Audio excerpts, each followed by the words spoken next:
이번에는 동사 원형과 결속해서 기능하는 ing 전미사를 살펴봅니다. ing는 동작의 어떠함이 진행 중이라고 받아들이게 하는 진행형이나 동작 형태의 어떠함으로 꾸밈 수식을 하는 분사형으로 알려져 있습니다. 그렇지만 여기서는 ing의 역할명을 학정분사로 바꾸고 진행하겠습니다.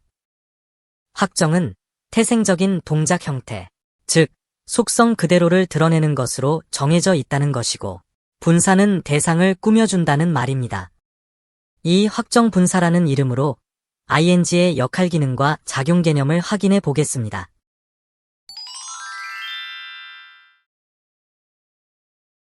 먼저 ing의 세 가지 분사화 기능입니다.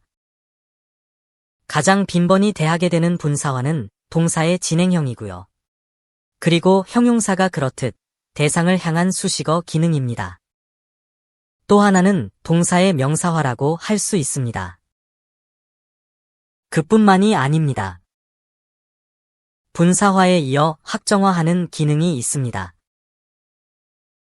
두 구문은 수거적 암기에 따른다면 어떤 예정을 화자가 말하고 있다고 인지하게 되지만 바로 뒤따라 이어지는 명사 my home과 동사고에 맞추어서 구문 1에서는 집쪽으로의 진행으로, 구문 2에서는 가려고 하는 예정으로 이 수거를 재해석해야만 합니다. 또 현재 분사로 쓰였을 때와 동명사로 쓰일 때는 문법적으로 각기 다른 기능을 한다고 봐야 하는데, 여기서도 ing가 또 다른 문법 기능으로 작용하는 것으로 이해해야 하는지를 생각하게 됩니다. 표층 구조에 따른 분석에서는 ing가 이런 다양한 기능을 하는 것으로 다루더라도 화자의 심층에 내재된 개념은 하나일 수 있다는, 하나여야 한다는 생각으로 ing의 역할 기능적 특성을 살펴보아야 합니다.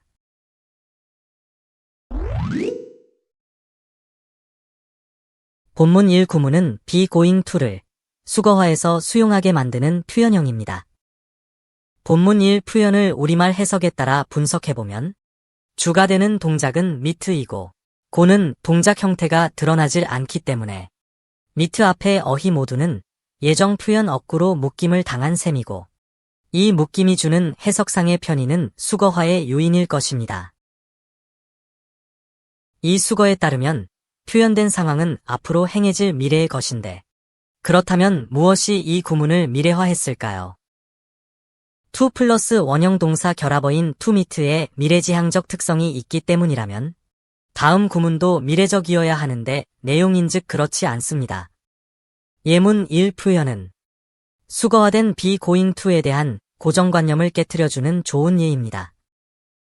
예문 1은 고릴라의 습성을 연구하는 동물학자가 산속에서 마침내 고릴라를 만났지만 그 고릴라의 공격적 자세 앞에서 놀라고 있는 상황 표현에서 발췌했습니다. 동사 스티퍼는 뻣뻣하게 하다로 바꾸면 무난하다고 여겨지는데요. 이 구문의 be going to를 예정으로 해석해보면 뻣뻣하게 할 예정이라는 우스운 말이 되고 맙니다. and 뒤의 구절도 마찬가지입니다. 상황으로 미루어 볼 때 구문 2는 예정이 아니라 진행이 정확한 이해일 것입니다. 그렇다면 and 앞과 뒤에 be going to를 이렇게 다른 의미로 해석하게 만드는 요소는 무엇이어야 할까요? 본문 1에서의 am은 지금의 주어 존재 상태가 고정되어 있음을 말합니다. 이어진 go는 이탈 진행 동사입니다. 그리고 to는 시도 당위성 지정 전치사입니다. 그렇다면 남은 것은 ing 뿐이므로 이 기능어에 그러한 역할 기능 요인이 있을 것입니다.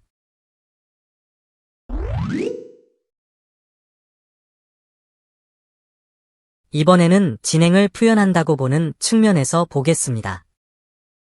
본문 2의 경우는 be going to를 하나로 묶는 수거의 의미가 적용되지 않습니다.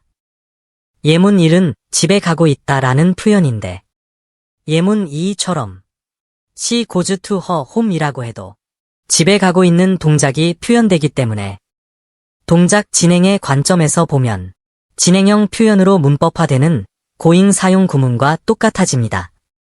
이것은 ing형 분사가 진행을 만드는 기능어가 아니라는 반증이며, 진행은 동사고 자체만으로도 충분하게 표현된다고 할 수 있습니다.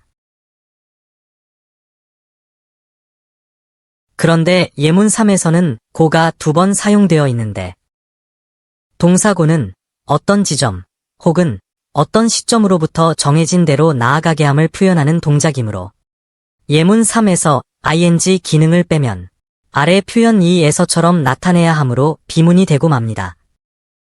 표현 의도가 동사고, 즉 가는 동작에 있는 구문이고 가는 동작은 한 번만으로도 충분하기 때문에 이 같은 표현이 비문인 것은 당연합니다.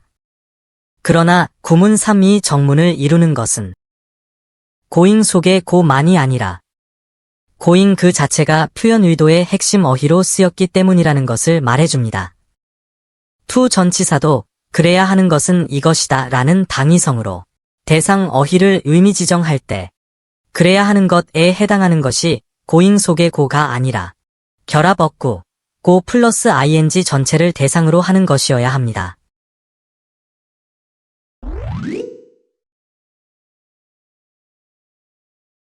이번에는 예정을 표현한다고 하는 측면에서 보겠습니다. 본문 3에는 앞 본문 2와 비교할 때 동작 동사, 고가 아닌 move가 쓰여 있습니다. 옮겨감을 예정으로 말하고 있을 뿐 앞에 본문 2장의 구문 1에서처럼 진행으로는 말하고 있지 않음을 알 수 있는데 ing가 진행형이라는 고정관념은 본문 3을 이사하고 있다로 해석하게 만들 것입니다. 본문 3에서는 진행은 적용되지 않아도 예정은 적용이 가능해지므로 그렇다면 ing에는 예정의 요소가 있을 것입니다. 예정이라는 우리말 뜻은 앞선 결정 또는 사전 결정입니다. 이것에 따라 예문 1을 심층적으로 분석해 나가면 이렇게 되겠지요.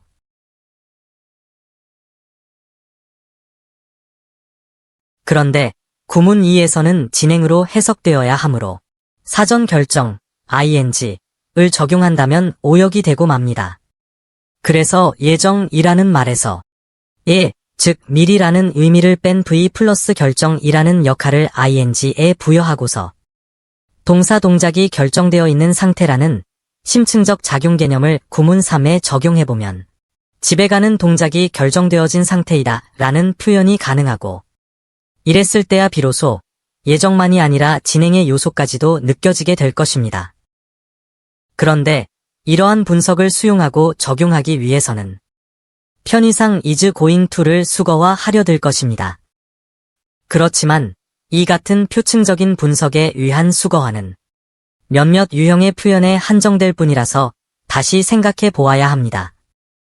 한 구문에서 be 플러스 ing 플러스 to 모두는 주절에서 결합되어 작용하는 요소가 아닙니다.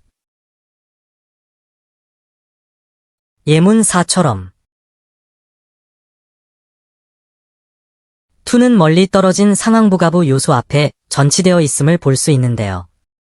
심층 구조상으로 분석해보면 to의 통사적 위치는 분석구문 4처럼 이어야 합니다. 먼저 모든 동사가 심층적으로는 대상을 향한 사역을 한다고 보겠습니다. 심층적 분석구문 4에서 대상을 향한 동작 사역이 발생하면 대상인 herself는 수동화되고 it으로 지정된 수동화 상태는 to 이하라고 구체화되어 표현이 완성됩니다. 이렇듯이 되어진 결과 요소인 to를 주절의 발생 요소인 is moving과 결속시켜 수거화하는 것은 문법적일 수 없습니다. 왜냐하면 종속절의 어떤 요소도 주절에 영향을 줄 수 없기 때문입니다. 특히 앞에서 살펴본 예문 2나 3에서의 be going to는 더욱 그렇습니다. go는 이탈 진행의 동작 동사인데요. 정해진 대로 나아가게 한다라는 개념으로 작용하기 때문에 going만을 정해진 대로의 나아감이 확정되어 있다는 표현으로 수용하면 going 뒤에 서로 달리 부과되는 요소들을 이해하기가 쉬워집니다. 따라서 be going to는 수거화로 문법화하지 않아야 문법적이게 됩니다.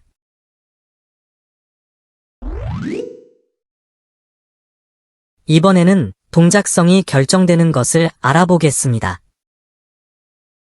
앞에서 도입해본 동사 동작이 결정되어 있는 상태라는 작용 개념을 본문 4에 적용하면 아무와 결혼이 결정되어지지 않은 상태로 존재한다는 의미가 됩니다. 그런데 ing의 시제, 즉 ing와 결합한 동사의 동작 시점은 어디일까요? 투부정사는 to가 그래야만 하는 시도 당위성으로 대상 동사를 이미 지정해주기 때문에 미래지향적임을 느낄 수 있는 것처럼 ing 분사 역시도 대상 동사에 결속해서 동사 동작이 결정되어 있는 이라는 의미를 드러내주기 때문에 그 동작이 이미 착수되어 있음을 느낄 수 있습니다. 해당 동작이 이미 착수된 과거적 동태 표현이면 ing의 과거지향적 성향이 작용한 것으로 볼 수도 있는데 이것은 동작, 즉 움직임 그 자체를 결정된 요소로 보는 진행 중이라는 의미에서 볼 때 그렇습니다. 그렇다면 ing는 동작의 무엇을 결정짓는 것일까요?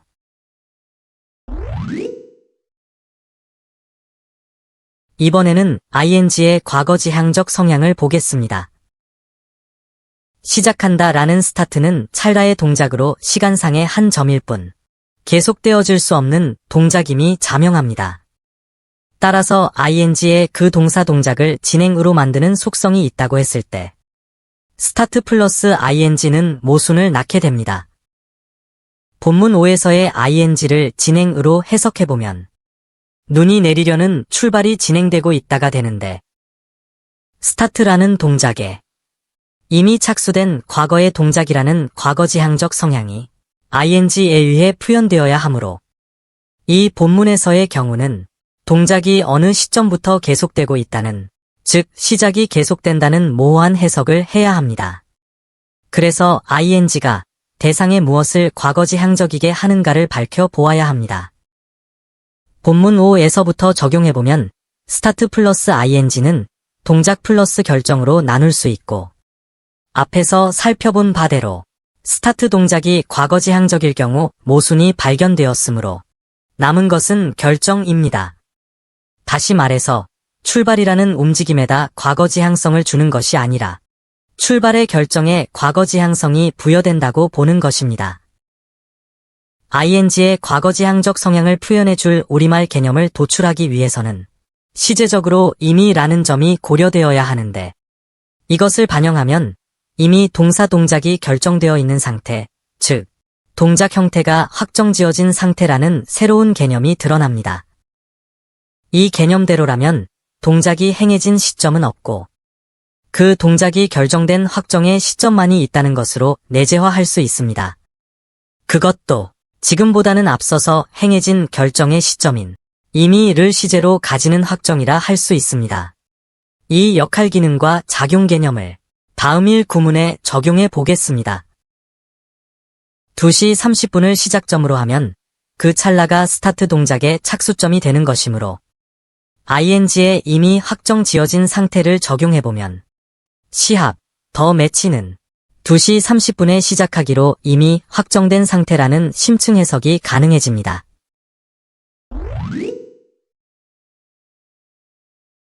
그래서 이제는 확정화를 알아보겠습니다. 이미 확정 지어진 동작의 상태를 ing가 지정하고 있다고 보면 본문 6에서도 적절히 적용됨을 알 수 있습니다. 먼저 동사 라인은 놓여 있게 하는 동작입니다. 따라서 어라운드에 의해서 그 상태가 구체화되어 여기저기 어질러져 있는 물건으로 표현되게 해줍니다. 만약 ing의 진행에 의미를 부여한다면 지금 무엇인가가 여기저기에 놓여지고 있다와 같은 해석을 해야만 하므로 ing는 진행형을 만드는 것이 아님이 입증되는 셈입니다. 이 본문은 여기저기에 놓임 상태를 이미 확정된 것으로 보고 그 놓인 싱즈를 집어들고 있다는 표현입니다. 예문 1은 그런 현상을 잘 이해하게 해줍니다. 예문 1은 방문을 하고 있는지 묻는 것이 아니라 방문이 확정되어 있는지를 말하고 있습니다. 달리 말해 방문하는 동작이 실제로 벌어질 확정된 상태가 언제냐라는 심층적 의문을 표층화한 구문이라고 할 수 있습니다.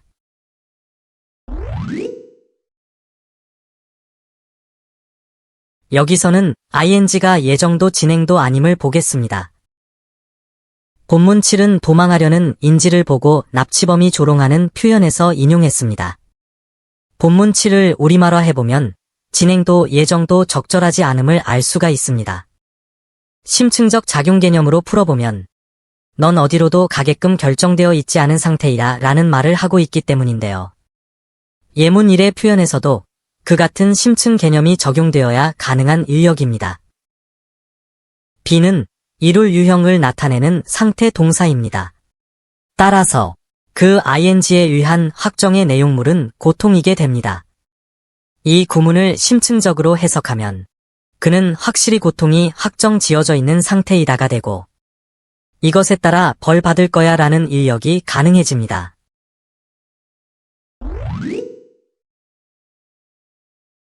이번에는 ing와 to와의 시제를 생각해 보겠습니다.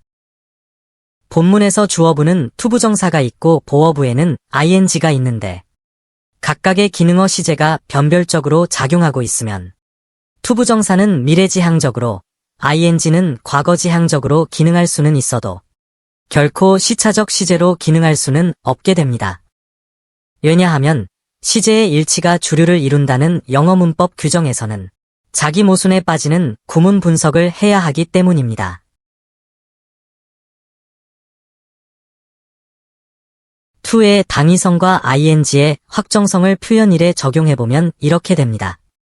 to와 ing의 역할 기능과 그에 따른 작용 개념을 개입시켜 해석해보면 표층적으로 드러내는 여러 문법 현상을 이해하는 데 있어서 도움을 받을 수 있는데 본문 8의 주어부가 가정문처럼 해석하게 되는 현상도 그중 하나입니다.